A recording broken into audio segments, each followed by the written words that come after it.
to be pretty challenging. I went back and read a little bit, and this is a real interesting area for me about the physical healing, and I went back, and one of the things I stumbled on was these list of what we believe items from Ernest Holmes. Some of you are familiar with this.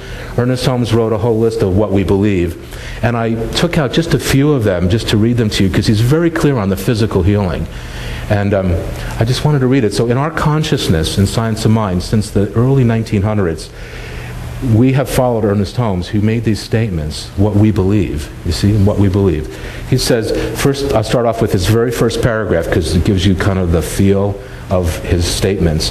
We believe in God, the living Almighty Spirit Almighty, one indestructible, absolute, and self-existent cause. This one manifests itself in and through all creation, but it is not absorbed by its creation. The manifest universe is the body of God. It is the logical and necessary outcome of the infinite self-knowingness of God. If you're new today, that sounded probably like a lot to take in. Ernest Holmes was a real writer, very analytical, and but if you've been in courses, you're like, oh yeah, self-existent cause, and manifests itself through all of creation. That's how he starts the list, imagine.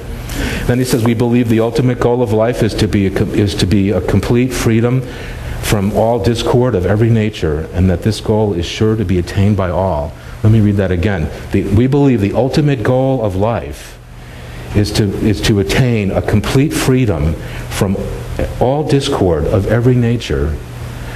That means all of those things I mentioned, all those discord things, we believe that we have freedom from all of those things. Our goal is to have freedom from all of those things. That's what we believe. We show up every week, every Sunday, in that knowingness, that truth, that we can be released from all discord. Yes? All discord. Yes. All of it. We believe in the direct revelation of truth through our intuitive and spiritual nature, and that everyone may become a revealer of truth who knows, who lives in close contact with the indwelling God. Everyone can become a revealer of truth. Everyone can become a revealer of truth. There's no secret. There's no admission ticket. There's no ritual. We all are the truth. Therefore, we all are the revealer of truth. The only thing that keeps us from revealing the truth is our not knowing the truth, our not understanding, our misbelief. Then he says, we believe in the healing of the sick through the power of this mind. Is that amazing? We believe in the healing of the sick through the power of this mind. So, in the sections that we're reading in the Science of Mind textbook on physical healing, we believe in the healing of every one of those things, no matter what they are. That's one of our beliefs. And then he says, we believe in the control of conditions through the power of the mind. So that's the controlling of conditions means the healing of relationships, the healing of finances, the healing of work-related things, and so forth. Through our mind, we know that we can heal through those things. So I thought I'd read you the list of the things that Ernest Holmes tells us we can heal. This is kind of fun. It's in the Science of Mind textbook. There's actually 75 pages of the topic of physical healing. It's kind of in the middle of the book, around page 200. So if you just got started on the book, you didn't get to the part on the physical healing. But this is what he says we can heal. So if you came in with any of these conditions today, you're leaving without it, okay? Because that's what we believe. So if you have a headache, or you have fatigue, or insanity, that's a great chapter, right? 1930-something, insanity, okay? Any lung trouble, any vision problems, any constipation, any skin problems, any arms or hand problems, any feet or leg problems, any tumors or cancers or gallstones. So, because we know that we are a healing philosophy, a lot of people come to Science of Mind because of course they want the healing.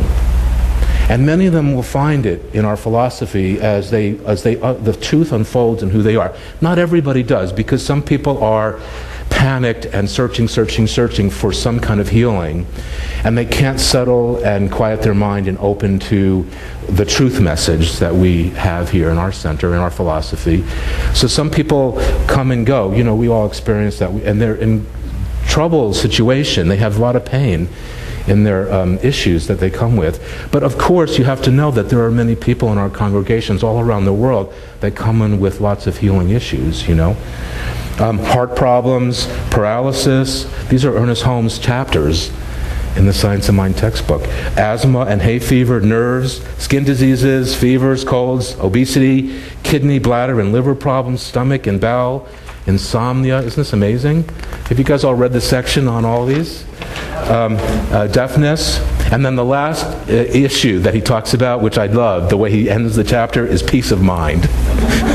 I'm thinking, after you read through all of those sections on all the things that could happen or are happening to you and how to deal with them, he ends with peace of mind, which I thought was perfect. He probably laughed or somebody told him, you better round out that chapter on physical healing.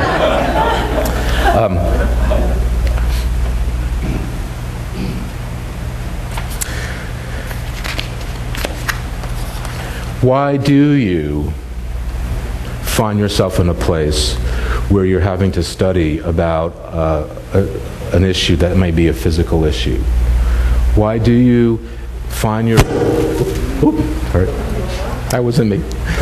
Why do you find yourself challenged with a complication in your life that may seem so huge and so powerful that you may feel so small and so unable to make a change around that thing? Why is that? Well, Kim was suggesting a little bit about that when she did her practitioner moment.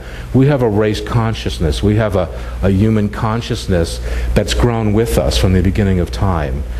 And that consciousness has a lot of doubt and fear in it, because as humans, in our experience on the planet, we started off with a lot of doubt and fear. I don't know if you ever think about that, but when we were cave people and we were dealing with the environment, can you remember back then? If you think about it, if you watch any TV shows where they're kind of reenacting, those people at that time, they probably didn't have a lot of thinking going on about why this is this and this is this. They lived in the moment of the environment. And this is Earth, and the environment had a lot of challenges. And the sky changed, and the weather changed, and the Earth rumbled, and there was disease still around them, and there was starvation and seasons and lots of stuff going on. And they probably they grew up creating, because of the environment and not knowing and not understanding, a sense of fear and anxiety about their experience. And we still live with that today. Even our own environment in Palm Springs, we have the opportunity with race consciousness to drop right into that experience of fear and anxiety. It happens all around us. So one of the biggest issues with our knowing for ourselves that we have the power to heal, or that we know the truth that our thought can heal, and the power is the universe that delivers our thought back to us in a demonstration or realization. One of the biggest obstacles is race consciousness. And that's something to take a look at in your own experience. And that's why community of spiritual people can be very helpful on your path. That's why classes, and that's why study, and that's why meditation, and all the activities that you do to spiritually align yourself with your truth, all of those things can move together to contribute to you finding the truth through all of the static that's going on. I think of race consciousness as static. I also think of it as a filter. So if the truth is that we are here to live the most beautiful, perfect, creative expression, and that's the truth, that's the gold nugget, then sometimes I think race consciousness filters that or distorts it so that our experience doesn't always seem that way or feel that way. So what's the first thing you're going to look at in your life? We call it race consciousness. Race consciousness. Ernest Holmes says in chapter 14, this is the physical healing part. He says, there is no question that people throughout the ages have been healed through prayer and faith. and that they have mentally contacted a healing law in this universe, spiritual universe of law and order. How did they contact this law? All prayer is